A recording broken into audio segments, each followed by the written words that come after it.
Ez a pályázat egy óriási lendületet adott a mi alapítványunknak, tehát egy akkora tőkeinjekciót, ami emberi ésszel talán felfoghatatlan, óriási felelősséget rakott ránk, és utakat nyitott.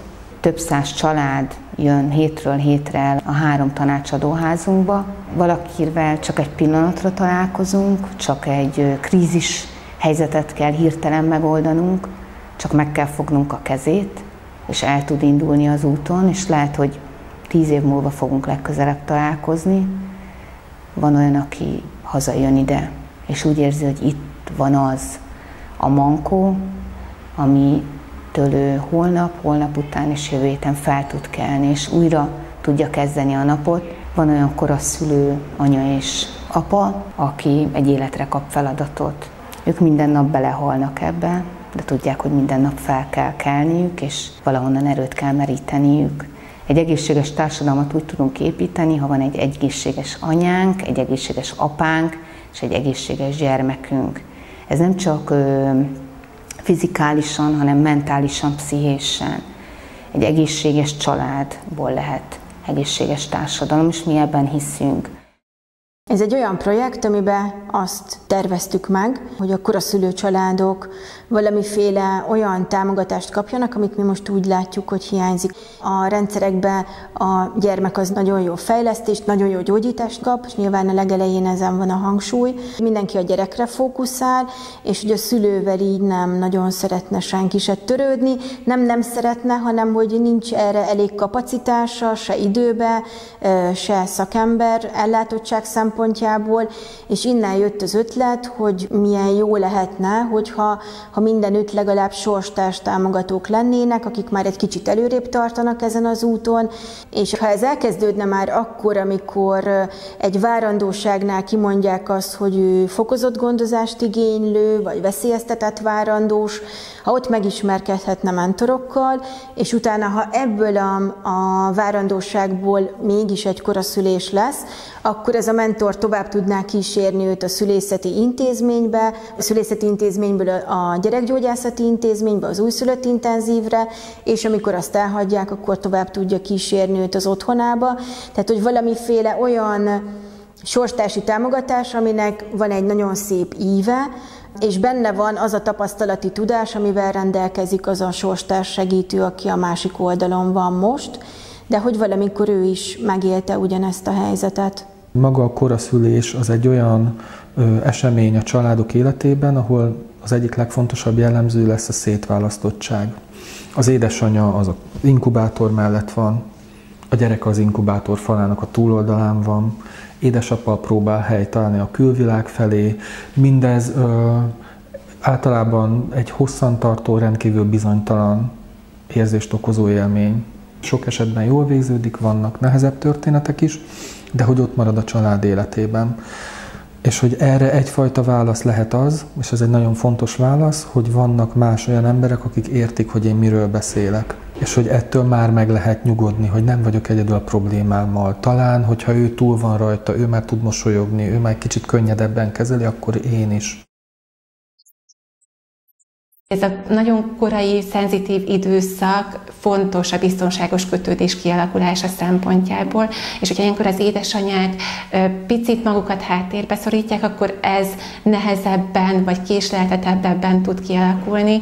Félnek a szülői szerepeknek a megélésétől, attól, hogy hogyan tudok közel kerülni a babámhoz, hiszen nagyon bizonytalan még ez az időszak. És pont ebben az időszakban van leginkább arra szükség, hogy ők is azt tudják megélni, hogy ők az édesanyja és az édesapja ennek a kisbabának, és hogy abban tudjuk őket segíteni, hogy lelkileg is ez a találkozás úgy igazán meg tudjon történni a sok-sok aggodalom, félelem, bizonytalanság közepette is. Azt éreztük, hogy az nagyon fontos, hogy sorstársakat képezzünk, és azt láttuk a legjobb irányvonalnak, ha kitalálunk egy olyan módszertant erre, aminek nagy része 20 óra az arról szól, hogy ezt a koraszülés élményt, traumát fel tudják a szülők dolgozni, és utána 10 órában pedig egy laikus segítőképzés fog zajlani.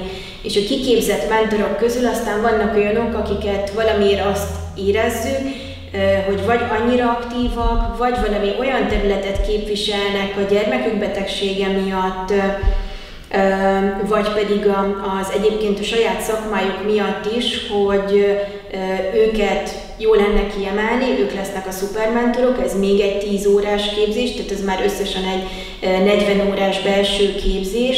Ők sokkal közelebb vannak a professzionalitáshoz, mert hogy egy olyan terepen vannak, ahol viszonylag egy zártabb populációval dolgoznak. Dolgoznak így szülészeti klinikán mentoraink, dolgoznak így gyerekgyógyászati ellátásban, koraszülött utógondozásban, anyaszálláson keresnek meg családokat, a mentorházainkban a babás-mamás programokra kapcsolódnak be.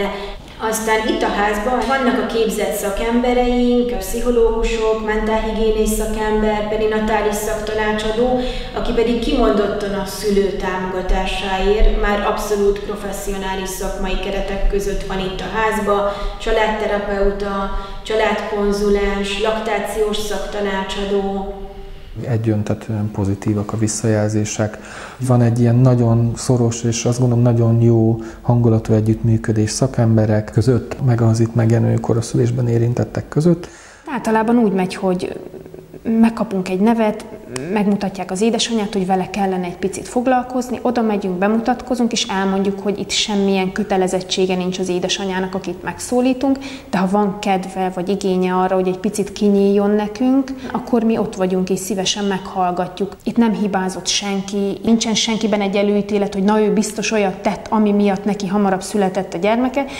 Itt egy elfogadás van, hogy sajnos ez történt, megtörtént, igyekezzünk ezen nem túllépni, hanem helyre tenni, hogy építkezni tudjon az a szülő. Hogyha ebből az állapotból ki tudjuk hozni csak avval, hogy esetleg meghallgatjuk és néhány jó mondattal szolgálunk, akkor az előre lendítheti a történetüket. Nekünk volt egy kislányunk, aki nagyon hosszú éveken keresztül várt kislányként szeretett volna megérkezni, de ő sajnos a 38. héten a Pocakonban meghalt 2009-ben. És pár hónappal később megfogant a kisfiam, aki naptári napra 1 évvel később a koraszülött intenzív osztályról hoztuk haza, mint ahogy megállapították előtte való évben, hogy a kislányunk meghalt. Így a kisfiunk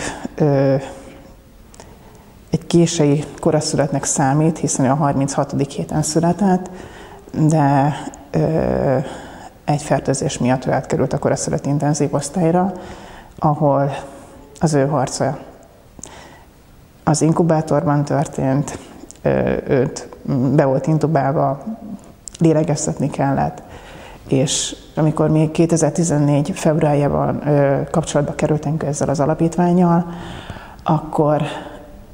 akkor bontakoztattuk ki a történetekből, hogy nem vagyunk egyedül a világban, tehát együtt kell, hogy formálódjunk, és ez egy nagyon jó kis mag volt, ami el lett bennünk vetve.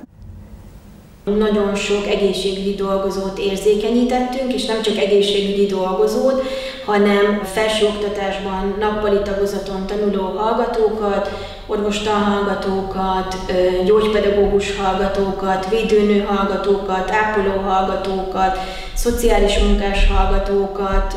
A mentorházaink Szegeden, Gyulán és Kecskeméten vannak. Ezekben a városokban van 3-as szintű pizzaellátás, és azt gondoltuk, hogy ha mi is a házakat oda lokalizáljuk, akkor így sokkal közelebb leszünk a szülőkhöz, könnyebben vagyunk elérhetőek.